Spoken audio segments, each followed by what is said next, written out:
కీర్తనల గ్రంథము 107వ అధ్యాయము. యెహోవా దయాళుడు, ఆయనకు కృతజ్ఞతాస్తుతులు చెల్లించుడి, ఆయన కృప నిత్యముండును. యెహోవా విమోచించిన వారు ఆ మాట పలుకుదురుగాక. విరోధుల చేతిలో నుండి ఆయన విమోచించిన వారును, తూర్పు నుండి పడమటి నుండి ఉత్తరము నుండి దక్షిణము నుండియు నానా దేశముల నుండియు ఆయన పోగు చేసిన వారును ఆ మాట పలుకుదురుగాక. వారు అరణ్యమందలి ఎడారి త్రోవను తిరుగులాడుచుండిరి. నివాసపురమేదియు వారికి దొరకకపోయెను. ఆకలి దప్పుల చేత వారి ప్రాణము వారిలో సొమ్మసిల్లెను. వారు కష్టకాలమందు యెహోవాకు మొర్రపెట్టిరి. ఆయన వారి ఆపదలలో నుండి వారిని విడిపించెను. వారొక నివాసపురము చేరునట్లు చక్కని త్రోవను ఆయన వారిని నడిపించెను. ఆయన కృపను బట్టియు నరులకు ఆయన చేయు ఆశ్చర్య కార్యములను బట్టియు వారు యెహోవాకు కృతజ్ఞతాస్తుతులు చెల్లించుదురుగాక. ఏలయనగా ఆశగల ప్రాణమును ఆయన తృప్తిపరచియున్నాడు. ఆకలిగొనిన వారి ప్రాణమును మేలుతో నింపియున్నాడు.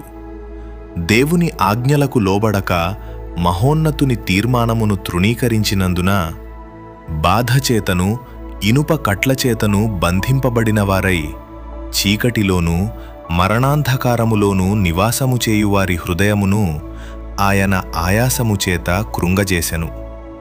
వారు కూలియుండగా సహాయుడు లేకపోయెను.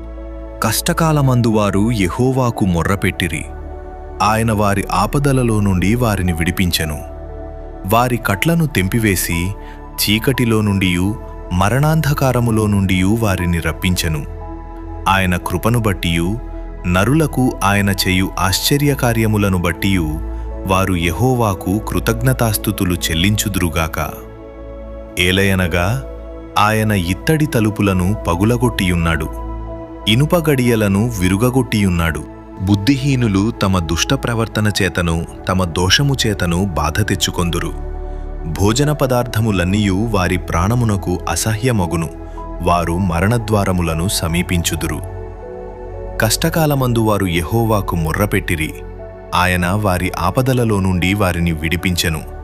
ఆయన తన వాక్కును పంపి వారిని బాగుచేసెను. ఆయన వారు పడిన గుంటలలో నుండి వారిని విడిపించెను. ఆయన కృపను బట్టియు నరులకు ఆయన చేయు ఆశ్చర్యకార్యములను బట్టియు వారు యెహోవాకు కృతజ్ఞతాస్తుతులు చెల్లించుదురుగాక. వారు కృతజ్ఞతార్పణలు చెల్లించుదురుగాక. ఉత్సాహధ్వనితో ఆయన కార్యములను ప్రకటించుదురుగాక. ఓడలెక్కి సముద్ర ప్రయాణము చేయువారు, మహాజలముల మీద సంచరించుచు వ్యాపారము చేయువారు యెహోవా కార్యములను, సముద్రములో ఆయన చేయు అద్భుతములను చూచిరి. ఆయన సెలవీయగా తుపాను పుట్టెను. అది దాని తరంగములను పైకెత్తెను. వారు ఆకాశము వరకు ఎక్కుచూ అగాధమునకు దిగుచూ నుండిరి. శ్రమచేత వారి ప్రాణము కరిగిపోయెను. మత్తులైన వారి వలె వారు ముందుకు వెనుకకు దొర్లుచు ఇటు అటు తూలుచుండిరి. వారు ఎటుతోచకయుండిరి. శ్రమకు తాళలేక వారు యెహోవాకు మొర్రపెట్టిరి. ఆయన వారి ఆపదలలో నుండి వారిని విడిపించెను. ఆయన తుపానును ఆపివేయగా దాని తరంగములు అణగిపోయెను. అవి నిమ్మళమైనవని వారు సంతోషించిరి. వారు కోరిన రేవునకు ఆయన వారిని నడిపించెను.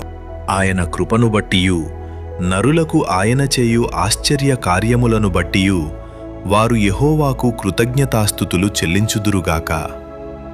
జనసమాజములో వారాయనను ఘనపరచుదురుగాక.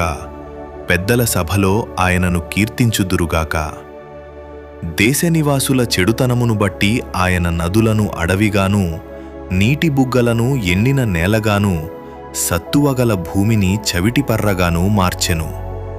అరణ్యమును నీటిమడుగుగాను, ఎండిన నేలను నీటి ఊటల చోటుగాను ఆయన మార్చి వారు అచ్చట నివాసపురము ఏర్పరచుకొనున్నట్లును, పొలములో విత్తనములు చల్లి ద్రాక్షతోటలు నాటి వాటి వలన సస్యఫల సమృద్ధి పొందునట్లును ఆయన ఆకలి కొనిన వారిని అచ్చట కాపురముంచెను. మరియు ఆయన వారిని ఆశీర్వదింపగా వారు అధికముగా సంతానాభివృద్ధి నొందిరి. ఆయన వారి పశువులను తగ్గిపోనీయలేదు. వారు బాధ వలనను ఇబ్బంది వలనను దుఃఖము వలనను తగ్గిపోయినప్పుడు రాజులను తృణీకరించుచు త్రోవలేని ఎడారిలో వారిని తిరుగులాడజేయువాడు. అట్టి దరిద్రుల బాధను పోగొట్టి వారిని లేవనెత్తెను. వాని వంశమును మందవలే వృద్ధి చేసెను. యథార్థవంతులు దాని చూచి సంతోషించుదురు. మోసగాండ్రందరును మౌనముగా నుందురు. బుద్ధిమంతుడైన వాడు ఈ విషయములను ఆలోచించును. యెహోవా కృపాతిశయములను జనులు తలపోయుదురుగాక.